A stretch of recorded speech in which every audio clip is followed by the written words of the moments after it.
Assalamualaikum warahmatullahi wabarakatuh. Selamat pagi dan semangat pagi selalu ya. Ketemu lagi dengan Bu Nila pada pertemuan keempat, sesi keempat perkuliahan matematika diskrit kita. Semoga semuanya senantiasa sehat, senantiasa semangat dalam belajar ya. Sharing ilmu juga kepada yang lainnya dan jangan lupa untuk senantiasa membaca Asmaul Husna di dalam mengawali pembelajaran. Oke, jangan lupa 5 waktunya, syukur-syukur bisa ditambah dengan sholat sunnah yang lain. Gitu ya. Oke, kita lanjutkan untuk beberapa hal terkait dengan terminologi graf yang masih ada kaitannya dengan sesi sebelumnya pada sesi ketiga. Pada terminologi graf ini merupakan kelanjutan ya dari graf tadi yang satu masih merupakan graf dasar. Kita ikuti ya, kita simak ya bersama-sama, kita sharing bersama-sama. Untuk yang pertama, ketetanggaan atau adjacent ya, ini merupakan ketika ada sebuah graf, katakanlah ini saudara bisa lihat pada graf 1 atau G1 ini, gambar dari graf 1 disebut ya ketika dua buah simpul dia disebut bertetangga bila keduanya terhubung secara langsung. Artinya apa? Contoh, misalkan Bu Nila ambil simpul 1 atau vertex 1 ini ya, dia secara langsung terhubung, dia secara langsung bertetangga dengan simpul atau vertex 3 maupun vertex 2. Namun apakah simpul 1 dia bertetangga dengan simpul 4? Nah, jawabannya tidak. Kenapa? Karena simpul 1 tidak terhubung secara langsung ke simpul 4. Dia ketika akan menghubungkan simpul 4 harus melewati simpul 2 maupun simpul 3. Nah, hal ini disebut tidak bertetangga ya. Artinya simpul 1 tidak bertetangga dengan simpul 4. Begitu pula halnya kita lihat pada simpul 2 dia bertetangga dengan siapa? Nah, bertetangga dengan simpul 1, simpul 4, dan simpul 3. Ingat, karena simpul 3 ini bisa terhubung secara langsung melewati sisi 2,3 ini. Gitu ya. Pun juga misal saudara bisa lihat pada gambar yang kedua, ini kita lihat katakanlah pada simpul 1 apakah dia bertetangga dengan simpul 2? Nah, jawabannya iya dong. Simpul 1 bertetangga dengan simpul 2 maupun simpul 3. Jadi seperti itu ya, contoh untuk adjacent atau ketetanggaan. Gitu. Sama halnya seperti aplikasi dalam kehidupan sehari-hari juga, begitu ya, kita saling bertetangga. Jadi ini juga memberikan contoh bahwa kita harus senantiasa menjalin silaturahmi yang baik antar tetangga kita ya. Jadi aplikasi diskrit itu juga untuk kehidupan kita sehari-hari seperti itu. Berikutnya untuk insidensi atau persisian ya, ketika ada sembarang sisi E, dalam hal ini E merupakan vertex C, vertex K, itu dia dikatakan E bersisian dengan simpul VC atau E bersisian dengan simpul VK. Ya, kita lihat pada graf 1 ya, nih silahkan dilihat bahwa sisi 2,3, ini artinya sisi ini kita bisa tuliskan nanti dia sebagai sisi E1, katakanlah sebut saja E1, dia bersisian dengan simpul 2 dan simpul 3. Oke, ambil sampel juga, katakanlah pada sisi 2,4 dia persisian dengan simpul berapa? Artinya dia kan persisian dengan simpul 2 dan simpul 4. Begitu. Sekarang kalau kita lihat ya, sisi 1,2 katakanlah 1,2 ini ya. Apakah sisi 1,2 ini persisian dengan simpul 4 atau simpul 3? Oke. Jawabannya apa? Tidak persisian karena tidak terhubung secara langsung gitu ya. Sisi 1,2 tidak persisian atau non insidensi dengan simpul 4 gitu. Ngerti ya? Oke, berikutnya untuk simpul terpencil atau istilahnya vertex istilah dalam grafnya ya. Simpul terpencil itu merupakan simpul yang tidak memiliki sisi yang persisian dengannya ya, artinya dia berdiri sendiri tanpa ada sisi yang menghubungkan ke vertex yang lain. Satu contoh kita bisa lihat pada graf 3 ini. Nah, yang merupakan simpul terpencil adalah simpul 5. Dia benar-benar tidak bisa terhubung, dia terisolasi sendirian gitu ya, jadi tidak bisa terhubung kemanapun atau ke titik apapun seperti itu. Oke, mudah kan? Berikutnya graf kosong atau empty graph atau null graph istilahnya adalah graf tersebut ya memiliki himpunan sisi-sisinya, dia merupakan sisinya merupakan himpunan kosong ya. Contoh ini adalah graf N5 ini ya. Kenapa disebut graf N5? Boleh sembarang ya ketika memberikan simbol nama, boleh N, boleh G, silakan, tapi biasanya menggunakan huruf kapital itu 5 karena di sini simpulnya adalah 5 gitu. Antara satu vertex atau antara satu simpul dengan simpul yang lainnya tidak terhubung atau tidak memiliki himpunan sisi manapun. Jadi di situ hanya ada simpul saja, tidak memiliki sisi yang menghubungkan simpul satu dengan simpul yang lain seperti itu. Oke, bisa diterima ya. Berikutnya degree atau derajat, ini sama juga yang masih merupakan terminologi graf ya. Derajat suatu simpul itu merupakan jumlah sisi yang persisian dengan simpul tersebut ya. Jumlah sisi yang persisian dengan simpul tersebut. Nah, coba kita lihat, kita tinjau pada graf yang pertama G1 ya.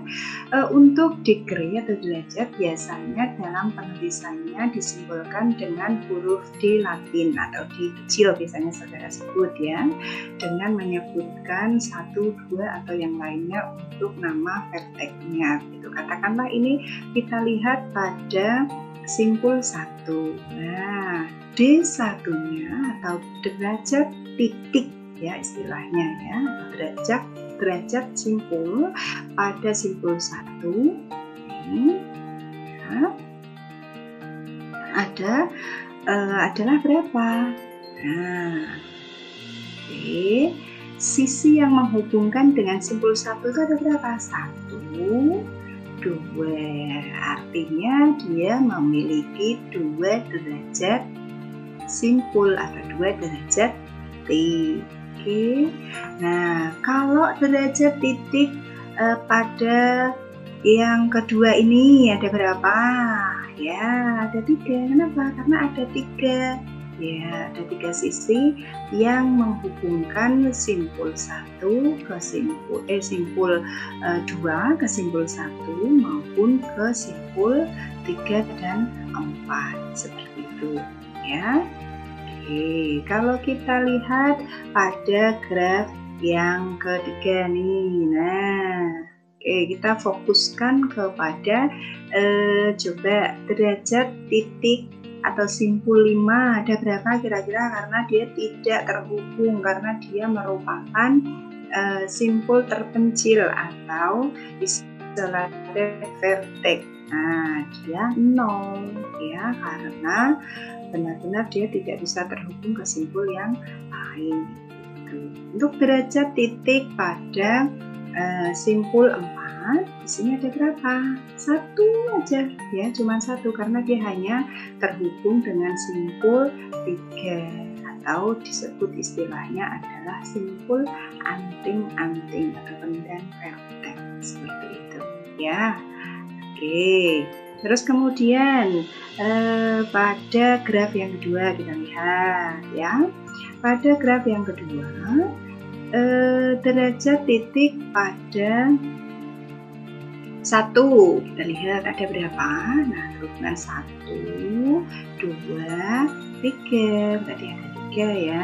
Ini disebut persisian dengan sisi ganda, karena ini ada sisi ganda di sini yang menghubungkan ke vertex 2 gitu ya. Terus kemudian derajat titik pada 2.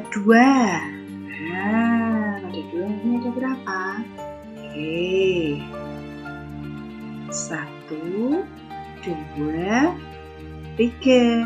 Nah, karena persisian dengan sisi gelang loop, maka ini berjumlah 4 seperti itu ya. Oke, kita lanjutkan. Pada graf berapa nanti akan dirumuskan atau bisa berlaku rumus dV ya, derajat vertex itu sama dengan d in vertex plus d out dari vertex. Artinya apa? Merupakan penjumlahan dari derajat titik masuk ditambahkan dengan derajat titik keluarnya gitu ya. Kita lihat pada aplikasinya ya, biar lebih greget lagi, biar lebih mantap lagi belajarnya. Oke, ini biasanya digunakan pada graf berarah. Silakan saudara bisa amati di sini pada graf 4, saudara bisa lihat. Yaitu misalkan d in 1 kita lihat ya, yang 1 ini yang masuk itu hanya ada berapa? 2. Nah, kenapa saya bilang ada 2? Nah, lihat dan fokus pada busur panah anak panah yang mengarah ke angka 1, bukan yang keluar ya, karena d in, ingat d in ya, karena in itu artinya berarti kita hanya yang masuk ke vertex atau ke simpul 1-nya. Berarti ada 2 ya. Nah, kalau kita lihat di outnya dari simpul 1 hanya ada 1 dan seterusnya. Bisa saudara pelajari ini ya. Sangat mudah saya kira ya, kalau kita mau berusaha untuk belajar. Untuk ini shaping 5 atau 5 jangka tangan ya, itu merupakan jumlah derajat semua simpul pada suatu graf adalah 6, yaitu 2 kali jumlah sisi pada graf tersebut ya, atau dirumuskan 2E ya, ini 2E seperti ini. Oke, artinya apa? Kita lihat pada graf yang pertama ya, kita lihat derajat titik pada angka 1, kita lihat ya, ada berapa? 2. Oke, derajat titik pada titik 2 ya, berarti ditambahkan. Kemudian derajat titik pada 3 adalah 3, kemudian derajat titik pada simpul 4 adalah 2. Nah, selanjutnya kita jumlahkan. Ini kalau kita berhitung secara manual, yaitu 2 ditambah 3 ditambah 3 ditambah 3 sama dengan 1. Namun kita bisa mencarinya dengan cara mempermudah jalur kita dengan hanya mengalikan 2 kali jumlah sisi atau edge yang ada saja. Kita lihat pada pertama, ini ada berapa jumlah sisinya? 1, 2, 3, 4, 5. Nah, tinggal dikalikan dengan angka 2. 2 ini artinya dia permanen, jadi 2 kali H-nya ya. Lebih cepat saya kira. Dan ini juga berlaku untuk H yang lain pada graf 2 maupun graf 3. Seperti itu. Mudah ya? Oke. Akibat dari lemma atau korolari, teorema untuk sembarang graf G banyak simpul berderajat ganjil selalu genap. Ya, Oke, banyaknya simpul yang berderajat ganjil selalu genap. Ya, camkan baik-baik korolari ini. Ya, kenapa? Karena untuk mengerjakan latihan yang ada pada halaman berikutnya. Oke, kita lihat. Diketahui graf dengan 5 buah simpul ya, katakanlah ini berarti simpulnya ini sudah disebutkan ada A dan B. Dapatkah kita menggambar graf tersebut jika derajat masing-masing simpul adalah sekian. Nah, kita lihat yang A terlebih dahulu ya. Simpul yang pertama katakanlah di 2 ya, derajat simpulnya 2, 3, 1, 1, 2 ya. Sebelum kita menggambar, saudara semua harus ingat korolari yang tadi slide sebelumnya, yaitu jika nanti jumlahnya seluruh derajat simpulnya adalah ganjil, artinya dia tidak dapat dibuat bentuk grafnya. Ya, oke. Ini kita jumlahkan saja seperti pada penyelesaian yang A. Nah, ketika dia nilainya adalah jumlahnya seluruh derajat simpulnya adalah ganjil, maka tidak dapat dibuat bentuk grafnya. Seperti itu. Untuk yang kedua, yang kedua ini kita jumlahkan juga seluruhnya, jumlah derajat titik yang ada pada graf yang B. Kalau jumlahnya genap, pasti nanti bisa dibuat bentuk grafnya. Namun mungkin antara satu orang dengan orang yang lain bisa berbeda bentuk gambarnya. Yang kita fokuskan, yang kita harus ingat ketika menggambar graf adalah pada itu ya. Oke. Untuk latihan kerjakan, kemudian jangan lupa untuk di-share di laman SIM Unisula Saudara 1 minggu dari hari ini. Sekian dulu, terima kasih, semoga bermanfaat ya. Tetap semangat, senantiasa menjaga protokol kesehatan ya. Sekian dulu, mohon maaf kalau ada salah kata. Assalamualaikum warahmatullahi wabarakatuh.